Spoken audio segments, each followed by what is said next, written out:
Edhe njëherë, kryeministri Edi Rama garantoi se nuk ka asnjë ngecje të negociatave të integrimit. Deklaratën e bëri në një dalje të posaçme ku paraqiti reformën në prokurimet publike. Në krah të drejtoreshës së përgjithshme të prokurimeve publike, paraqiti të dhëna që sipas Ramës dëshmojnë garën e lirë në tendera dhe rezultatet ndaj korrupsionit. Po të shohim në tabelën e konkurrueshmërisë pozicionin e vendit tonë, nëse në mesatare kontratat me një ofertues vetëm përbëjnë 32.3% të kontratave në vendet e Bashkimit Evropian, për Shqipërinë ato janë masën 23.5%. Inteligjenca artificiale do të ketë peshë kryesore në garën e kompanive për tendera. Për këtë do të krijohet kompania shtetërore Albanian Digital Solution. Forca që shtyn agjendën e një shteti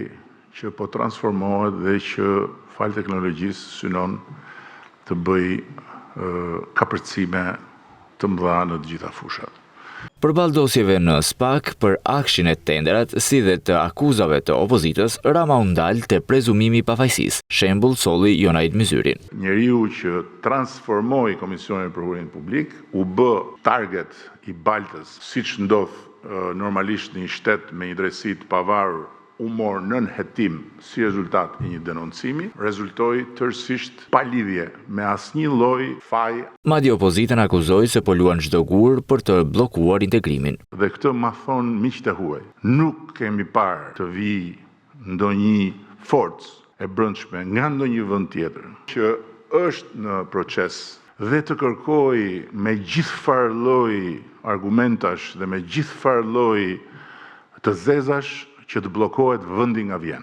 Kryeministri u përgjigj dhe mbi interesin e mediave për ligjin e investitorëve strategjik që është kërkuar nga Bashkimi Evropian shfuqizimi i tij. Sipas numrit 1 të magjorancës, kjo normë do të shfuqizohet dhe do të zëvendësohet me projektin e konsultuar me Bashkimin Evropian.